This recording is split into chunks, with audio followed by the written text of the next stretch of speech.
Welcome to the KYP podcast, a show about being yourself unapologetically and letting go of things that prevent you from reaching your dreams and goals. My name is Dany. I'm here with my co-host KYP James. Kevin G. On today's topic, I think we wanted to discuss something that is very important to us. As you guys know, we film a lot of our episodes in advance and we take an entire weekend to just film everything. It is currently almost midnight here and we work really hard to really provide a future for all of us.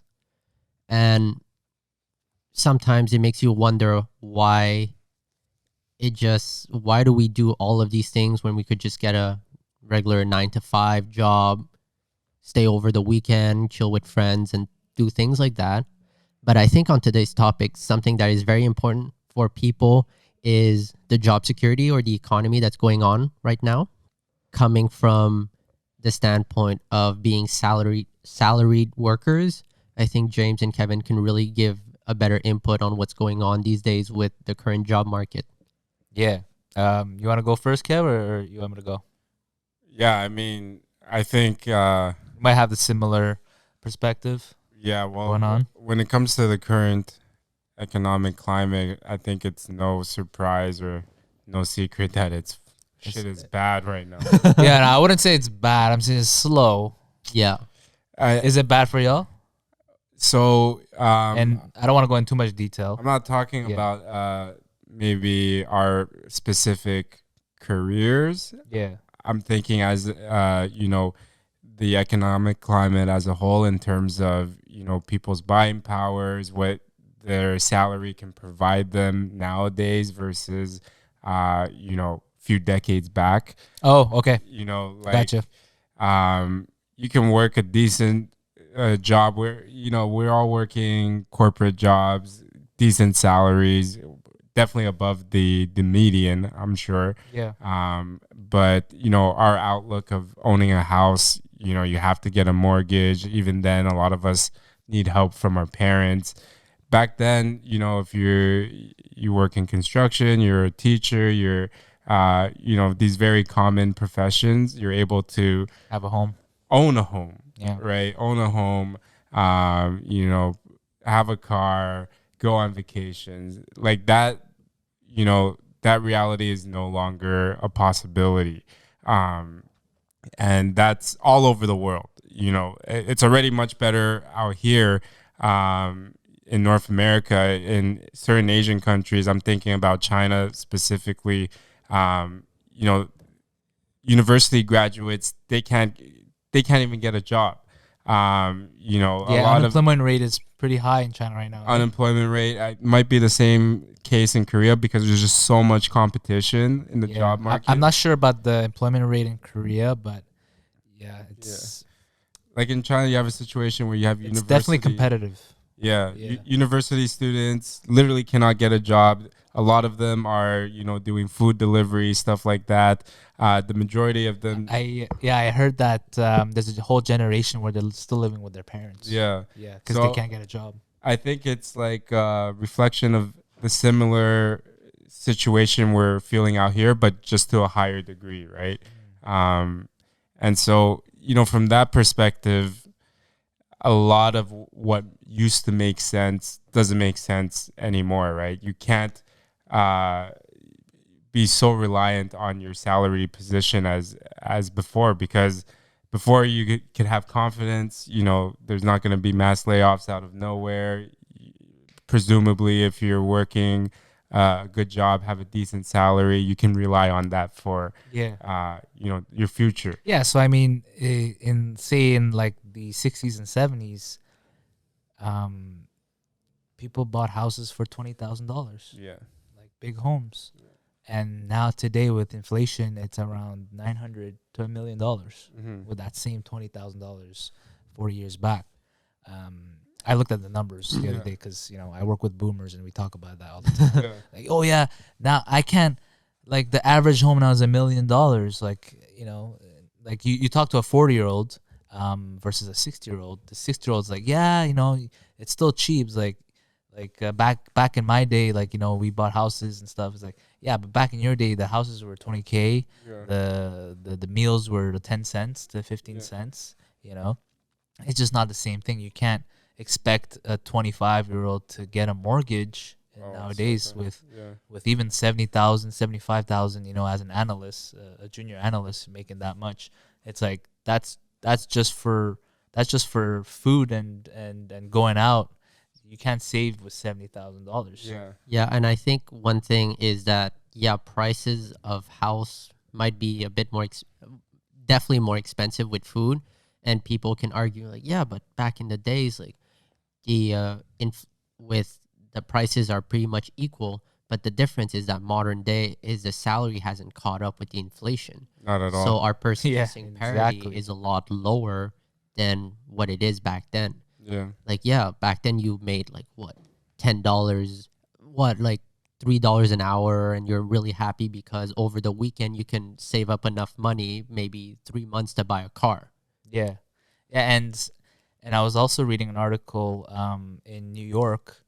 The average worker takes the metro, right, the subway, and the subway costs around I believe it was around like $7 to get around the city for the day. And the minimum wage in New York is I believe like or No way. $8 to $10. So just to get to work, you're already spending An hour. like an hour. Yeah. So and I see that in big cities like in Seoul, minimum wage is around $7 to $8. So a lot of these kids in our age, in their early 20s, they have to work 3 jobs to pay the rent and have food and have a roof over their head. It's tough, man. Yeah. It's tough. Micro level is tough. Yeah, even in the terms of economics, right? I have one of my business partner at the store.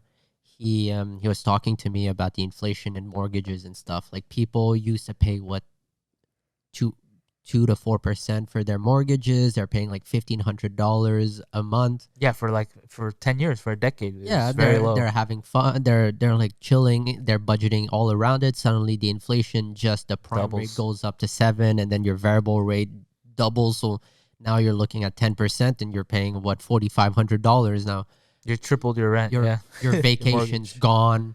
Your savings are gone. All you have to do is basically focus your entire life on just paying the fucking rent because the inflation is way too high. Yeah. Yeah. And the amount of debt these days, personal debt, the Credit card debt. credit card debt, I feel like that wasn't as prevalent. I feel like in the last 30 years is when you saw the growth and proliferation of personal debt. They kept pushing credit cards. They kept pushing mortgage. I think it's because Get a credit card for your credit score, right? Yeah. You And need a then credit card. the buy now, pay later. Yeah, I read it. Payments. I read an article that consumer debt is delayed, right? But it's in the billions. Yeah. billions. Yeah. Like we've used so much of that pay later that it's gonna accumulate later on. But that's how Not a problem. the economy grew so fast in some of those years. I think just the COVID years really affected a lot. Like Yeah. we thought we had more money than we actually had. Yeah, and I think You know? because of COVID, I think COVID definitely affected the job market itself. Yeah, it Because- inflated the job market, right? Yeah, There's so many like, jobs out there. Everyone, like Zoom, thought they'd be a $1 trillion company or whatever, $1 billion company. So they started hiring. Now they're getting laid off. People want to work remote for Google, for Microsoft. They're all getting laid off. I have friends in Cali, San Fran, where they tried to access their headquarters and they tapped in, and then the next thing you know, they couldn't tap in. Security just said like you can't come in. You Bye-bye. can't access the gate. Yeah. So they just got fired on the spot, and they just received an email. All their accounts were shut down. They didn't even know. Yeah, the tech industry Ruthless. was growing like it was never ever gonna end. Yeah. And then immediately COVID bubble burst and mass layoffs all over the place. Still happening today. Yeah, still happening today. Yeah, man. I feel like, we're paying the cost for all that rapid growth in a few decades back. I mean, if you look at it, even during the industrialization, right? They were seeing very fast growth due to oil, steam, machinery, and all of this. So a lot of their machines, they start producing a lot more. They're doing that. But you look 30, 40, 50 years later, we're seeing the repercussions. Our fucking ozone layer is thinning. Now, like, what? We had a green Christmas this year. Yeah, we did. So, like, the weather is all fucked. Yeah. And we're starting to see, like, a lot of the... It's raining in January, bro. Yeah, all polar caps are melting. Yeah. Everything's messed up because of rapid economic growth. And I think the difference with today's economic state is the reason why we're suffering the consequences is, yes, the rapid economic growth, but also the speculation that it will all be better after. Yeah. And because it will all be better after, people started spending money more. Yeah, so speaking of the climate, this summer we had a lot of forest fires, remember? Oh, Remember yeah. how the whole city was like black and red? Yeah. Like this hazy. Oh, I do remember. Yeah. Excuse you. Excuse me. As I was saying earlier. 12. Yeah, it's midnight, guys. Yeah, so the forest. So I'm talking about a macro level, and this because of my job, I kind of get an insight on what happens to agriculture due to the weather. So first of all, with the forest fires, all the trees were gone. That affected some of our customers that ship wood, to build homes or to build furniture and everything. So that's really drastically slowed down the economy because shipping wood, shipping wood, it was all stopped because of the fires. It was too dangerous to be working in the forest. And then you have fires that's burning. It's too hot, so it's drought, right? So all the grain in Canada, because we were one of the top producers of grain in Canada, there was no grain to ship. Yeah, because of the drought, there was no rain, right? Right. So, climate is definitely heavily impacts the economy. Yeah. And I see it in my job where it's a lot of our customers are slowing down. Yeah. And that obviously affects my role and our company, right? Yeah, I so think it's businesses across all fields are tightening their budgets, being more conservative, kind of preparing for tougher times ahead. And, that creates a domino effect, right? Yeah. Everybody's shrinking. But it was expected. Yeah. Yeah. Like I remember even my buddy was like, we're in that 10-year mark. It's gonna slow down soon. It's not gonna be all a bull ride the whole way. It's gonna have to go down at some point. Yeah, even for me, right? I had even some clients of mine. They're just like, I shoot for schools a lot. Yeah. And some organization, especially the career development center, it isn't regulated by a student body, but mostly regulated by the university itself. Okay. They told me, hey, there's some budget cuts. We're like scrambling. We're just hoping that we can keep our jobs. The school is cutting the budget for student career development. Interesting. Because no jobs out there. No, it's because the government just slashed the budget for education. Mm-hmm. Huh. And a lot of them, I feel most of the things getting cut these days are marketing and a lot of things that are creative. Right, that's your field, yeah. Yeah, a lot of these people that used to do, they're making bank on with paid clients, making social media posts. Some people can't afford to have, daily, weekly social media posts anymore. Yeah. Interesting, eh? It's it kind of makes sense because when we're talking about our merch, we need to to market. The budget to have for our marketing is triple of what we sell. So if we're not selling, then we cannot have a budget for marketing. Yeah. Marketing is definitely it's a tough one. Yeah, marketing is tough, and I think these days, even with marketing, it's hard because it's a rich man's game. Marketing has been there for so long now that you have to put a lot of money into it for it to be successful. Yeah, it's competitive. Yeah, and you have all of these talented people in fields that know what they're doing that's getting laid off because people don't see the value in what they're doing, i.e. social media Yeah, long term. managers, analysts, marketing majors, or even PR, HR. Those people are getting laid off because you're never going to cut the sales team. The sales team's there. Has to sell, yeah. So I think that leads to the point where a lot of these people who used to work, 20, 30 years in their career, they're happy.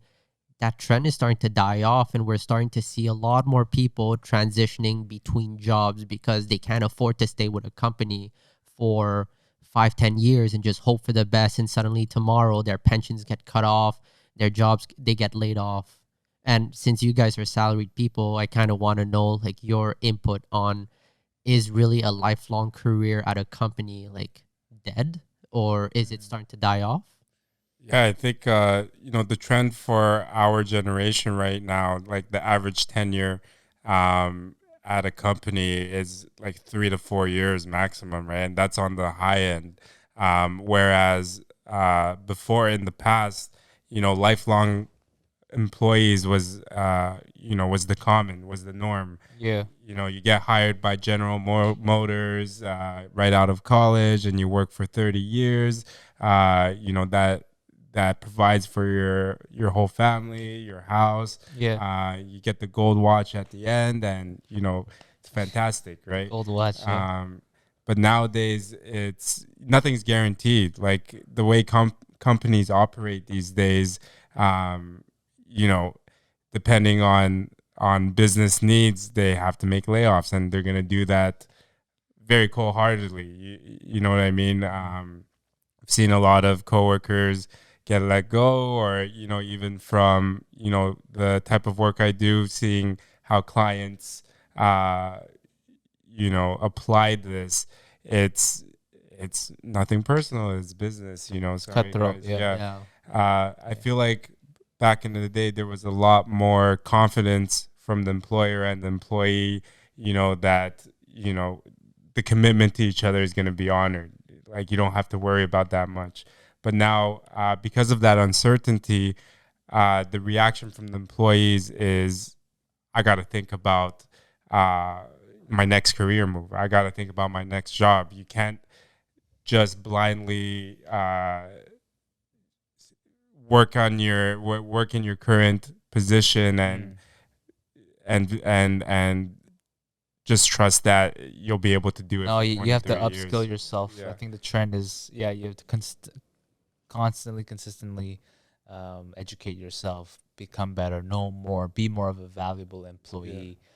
If they don't see any value, obviously they're gonna fire you, right? And also getting raises and getting promotions within the same company is much more difficult than jumping a position and then leveraging That's your a trend as experience well, and getting a better offer when you switch. That's true. It's much more valuable and beneficial to get that offer by switching than to keep grinding in your well, no, because you're current set company. at that salary, and then it's only a 2% increase. There's limits, there's quotas. year. Like my dad is currently still working at the same company he worked like 15, 20 years ago. Yeah. And, every time I asked my dad, like, why are you still at the same company?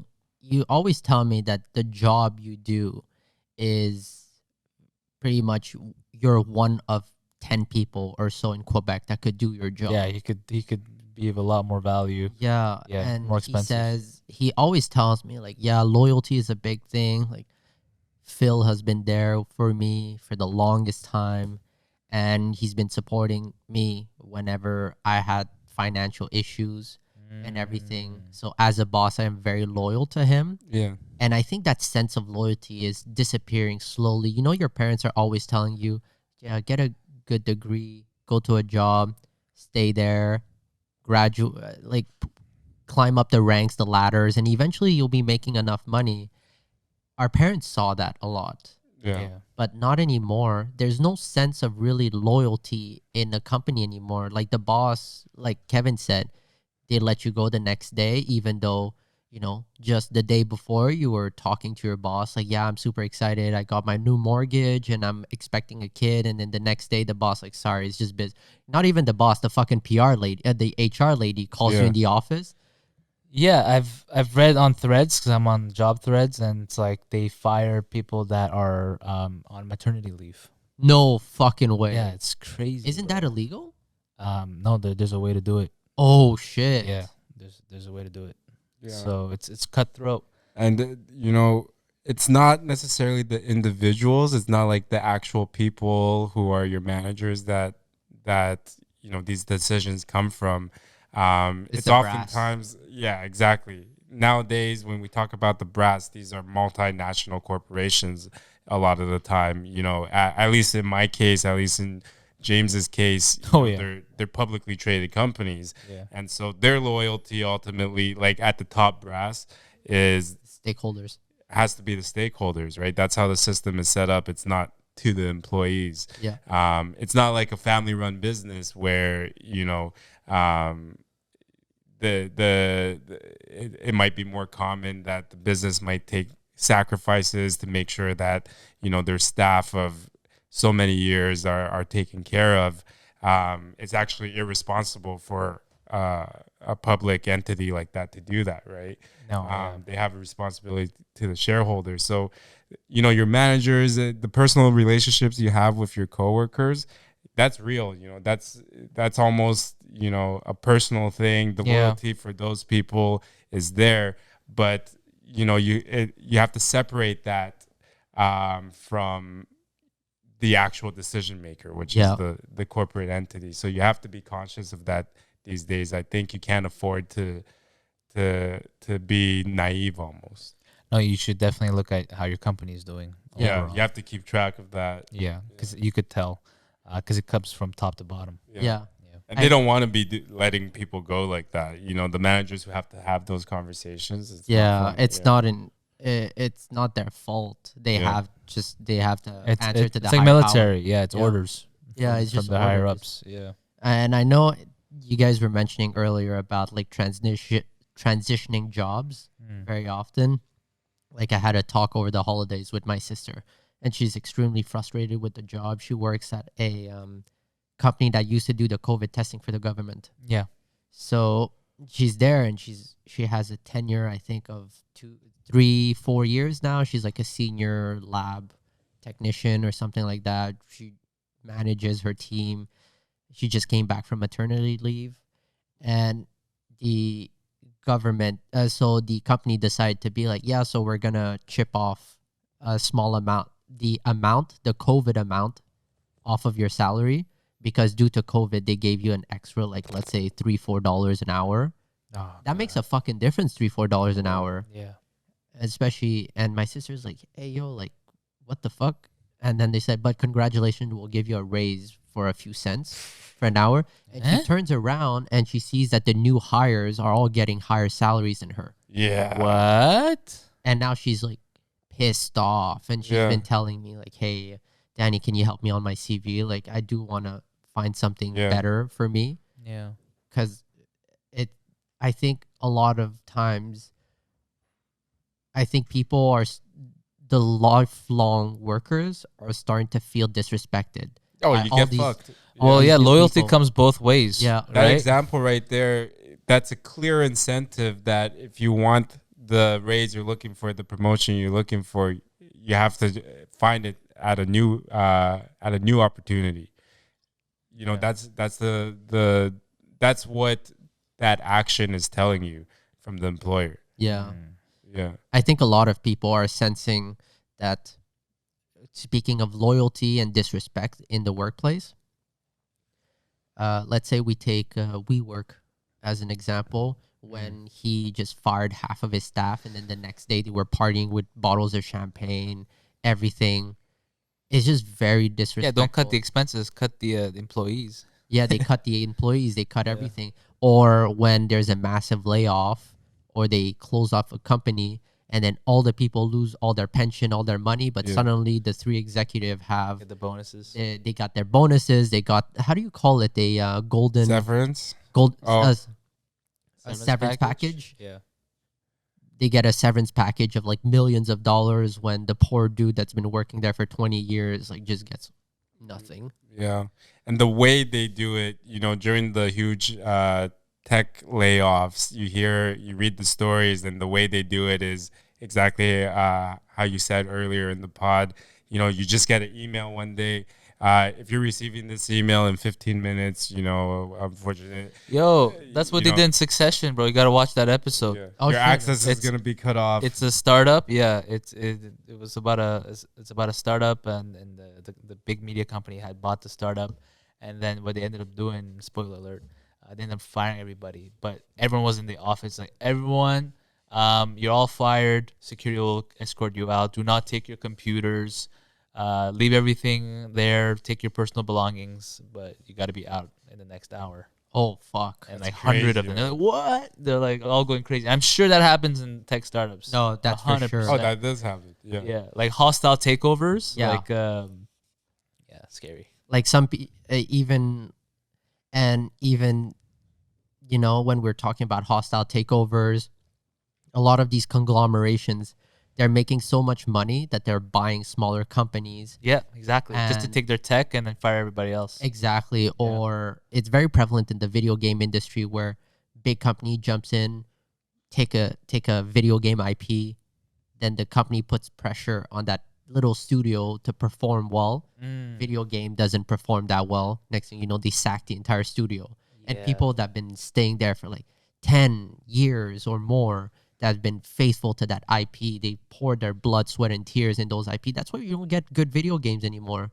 Oh, it's all loot boxes. It's all loot boxes, all these things, and then you have those 1 in a million video games that comes out in the indie space, or I'd like to call AA, not AAA, but Baldur's Gate. No, Baldur's Gate, is it? No, Is that the one that won the award this year for best game of the year? is Baldur's Game a video game, or is it? It is a video game. Yeah, Baldur's Gate. There's also Elder Scrolls, the new one. Mhm. Yeah, indie games. Yeah, those ones, those AA are doing a lot better because you have people with passion behind them. They appreciate the art Yeah, and the I think a lot of story. James mentioned that another episode that's money is the root of all evil. Yeah. And I think it applies for like the job security market too, is because you're not an asset to a company anymore. No, you're no value. You have no value. You can Yeah. be replaced. You're just a number at the end of the day. It's like that movie, what is it called? It's an action movie with like all the biggest Hollywood. Expendables. You're expendable. You're expendable. Yeah. Yeah. Yeah. And I think that really brings up in terms of disrespect and you being this expendable, right? Like a lot of people are suddenly shifting towards having a second form of income, third Side hustle. side hustle. And some people just say fuck their career and transition to, full-time vlogger, full-time YouTuber. They start their own company, their own consulting firm. Mm-hmm. Do you guys believe on your side that being self-employed is kind of like the sort of goal line or end finish line for a lot of these salary workers to assure like job security? I think it's a good second income. I don't think if you, I think being full time self employed is probably It's really just tough. as tough. There's Yeah. as It's many. harder. It's Yeah. harder because you work a 9 to 5. You don't think about your business after 5. You don't think about your company after 5 o'clock. Yeah. I just fuck off, right? Turn off the computer, I fuck off, right? I could do the podcast. But but all the taxes. but if all we the do stuff, KYP yeah. podcasts full time, yo, I'm working until midnight. I don't even do this for my own job, But then the next day you're thinking about, okay, what can I do better? Okay, the views are very low. Okay, what can we Yeah. improve? You're constantly thinking. But then it's like paying your own mortgage. It sucks to pay the mortgage, but in time it's gonna be yours. Yeah. Right. So being self-employed it's yours. Yeah. I think the dream scenario Yeah. is that you're able to turn one of your side hustles and build it into a lucrative flourishing business. Yeah. But realistically, how many people are able to do that, right? So I think, from a practical standpoint, the reaction to this uncertainty and lack of confidence in, just relying on your regular career or your trying to do a lifelong career, is everybody does a little bit something on the side, right? Everybody has, it does content creating while they're working their 9 to 5, and maybe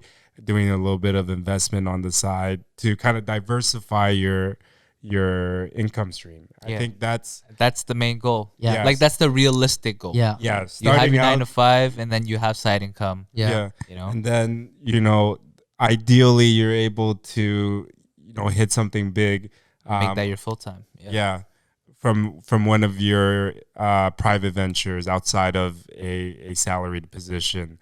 If you're able to go full time in trading, if you're able to go full time in your content creating or your side business, Making candles, whatever, man. Like, Yeah. When it comes to having financial freedom in these days, I think that's the only realistic option, because as long as you're salaried, there's a cap. There's thresholds you have to pass. there's thresholds. You have to get more education, or you have to suck up the boss a little bit more. I don't know. You have to work harder. Let's say, it's tough. Yeah.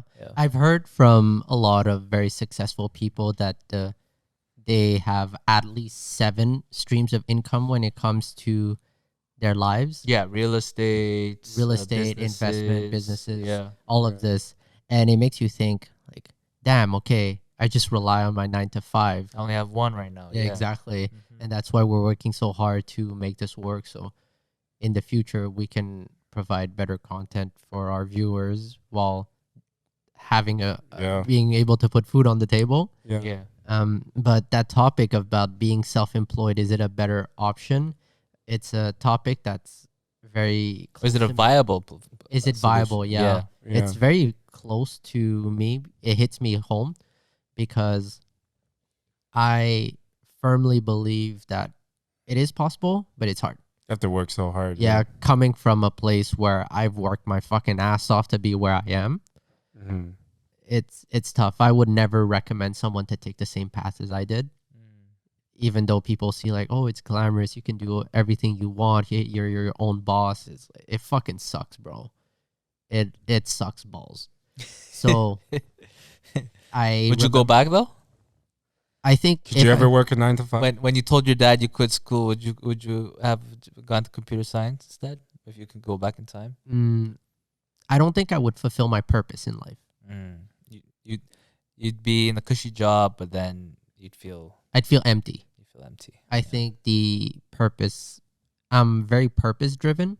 Yeah. Like, I don't think I am very motivated by money. Like, regardless if I'm still living the same way as I did when I was barely cruising by in life, like eating instant noodles every day, like trying to scrounge around $5 to get a sandwich. I'm still living the same way. Yeah. So for me, like, despite the fact that I made fuck all nothing back in the days and I'm able to sustain myself now, money hasn't really impacted my life in a way.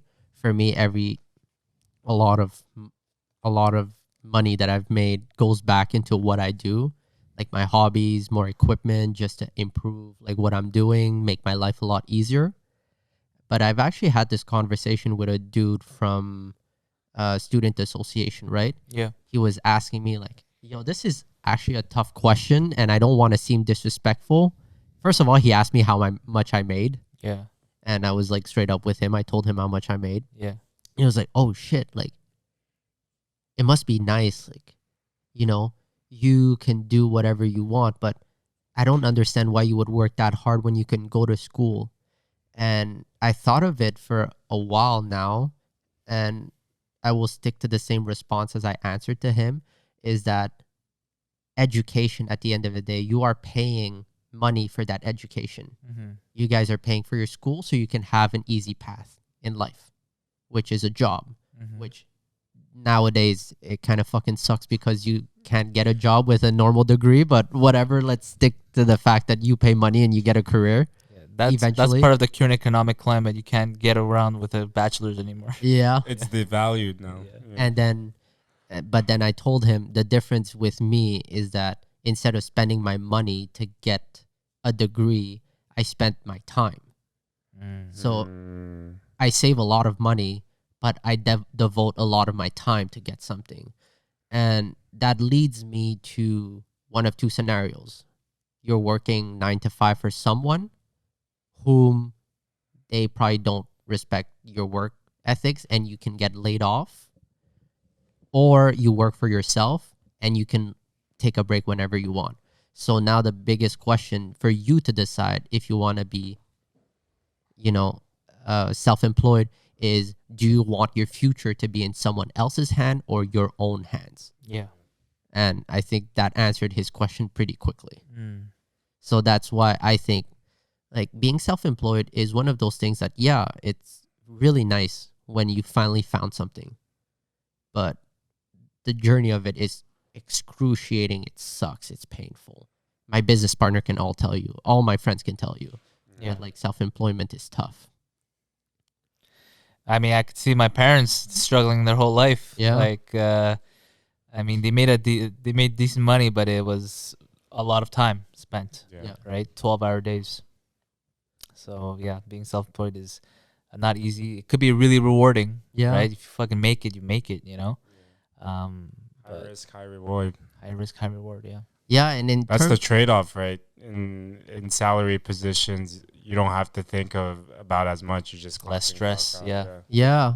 And I kind of want to ask you guys, like, not in terms of your job, but in terms of, KYP or side hobbies that you guys are in terms of are working on, right? Do you see yourself having like a future with it? Do you see yourself starting something new, trying something new? I know Kevin's always open to trying like the newest thing just to like have something to like simmer in his brain, but I mean, today we put in 6 hours of work for this. We're not getting paid a dime, right? We did 12 hours just in 2 days. 12 Yeah. hours in 2 Yeah. days.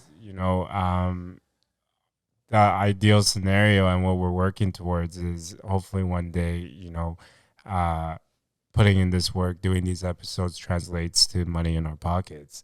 And when that scenario starts to roll, it means that we're able to do this at a higher level, put more time into it, and continue to do it for the foreseeable future. Right? yeah, That's, exactly. At the end of the day, you're always trading your time for money, right? Or you're trading your time for something. Yeah. And I would love to be able to trade that for something that's mine or ours, that we own, right? Because no matter how much time you stay with a company, when that ends for whatever reason, you're laid off or you quit, that company has nothing to do with you anymore. And I rather work in a place where I fuck with the people I work with. You know? Oh, Yeah. yeah, that's true. It sucks to like pretend to be Yeah. someone else. So buy our merch. When it comes out. Please. please help. But I think what Kevin mentioned earlier about, being able to pay stuff, like, yeah, for sure, it's fun to be paid to do what it is for what we do. But I think you guys can all agree that when we finally have a bigger budget for this podcast, it's easier to spread the message. It's easier to give inspiration. It's easier for us to do a lot more things with this channel because I do see this podcast as being more like a force to be reckoned with in the future. It has potential. It has potential. Mm-hmm. And yeah, that's what I think about being like how do you say that, being self-employed? Yeah. It's just we're doing things that we love, and that makes it viable. yeah, Yeah, because you're gonna keep going. because I think a lot of people these days when they think of self-employed, they're like, yo, let me drop ship some stuff, let me do this business. Let me And do that. that is self-employed too. That is self-employed. Yeah, it could but work. Yeah. I think a lot of people think more on the short run of things. Yeah. They think about how to Get make rich money quick. quick, how to do XYZ very quick, how to get filthy rich soon. But the difference is that when you're fully self-employed, when you fully have your company, as Kevin says, you have something that belongs to you. It's like your kid. You have faith in it. You have a purpose. And the moment you find purpose in what you're doing, it's a lot easier to push harder. All those hours that you put in mean something more. I mean, yeah. I mean, I feel like my job, it doesn't mean that much, but talking here with the pod, there's a, like, I feel motivated to do it. I feel like there's a lot of potential, as you said, and I'm ready to fucking go, man. Hit this fucking stratosphere. Wolf of Wall Street. Stay hard. All sticks, no carrots in this business, right? Yep. Yeah. Yeah. I think up till now, this has been an expense, right? It's been our hobby. We pay Our to time, do this. bit of money. It's like paying to play golf or go to the Taking movies classes or whatever. Yeah. But for this to be sustainable in the long run and for us to make our dreams a reality, You have to buy our merch. you have to buy merch. If you want to hear more of us, we only have 6 months left in our budget, so Yeah. I'm just Well, kidding. first we have to make the merch, so yeah, that's true. that's on us. Yeah, All right. we're working on it tomorrow, guys. So stay tuned. They don't know when tomorrow is based on this episode. Well, the following day, never mind. No, there's too much. There's too much math going on here. It's midnight. Okay. So yeah, I think I'd like to wrap up this episode by just saying that, there's nothing wrong with being a salaried worker, right? If you're truly happy in where you are, working a 9 to 5, and you just want to go home, not have any stress, spend time with your loved ones, all the power to you. You found something that you want to do, and I encourage that. But if you're in a position where, life is hard, you don't know what to do, I think the best case is to find a steady job, something that can bring you money, and then have that job kind of Not too help you- demanding. not too demanding, but help you sustain everything else that's going Yeah. in life, your hobbies, your side hustle. Because if you start from scratch with zero, it's so tough. Yeah. But also everybody's position is different, I Yeah. think I talk from a place of privilege. we in a all way. I think everybody here, we do talk from a place of privilege, because it's a privilege to even think about pursuing something you're passionate about, right? A lot of people, when they think of a venture, they need money now. Yeah. You know what I mean? They need money now, or they don't have the luxury to find something that they love to do and that makes money, right? So I definitely take that to heart, and hopefully that makes us work hard at it. And as always, thank you for listening for the podcast. Feel free to leave us any comments down below or in the YouTube comments, and stay tuned for the next episode. As always, my name is Dany. I'm here with my co-host. KYP James. Kevin G, And remember, KYP.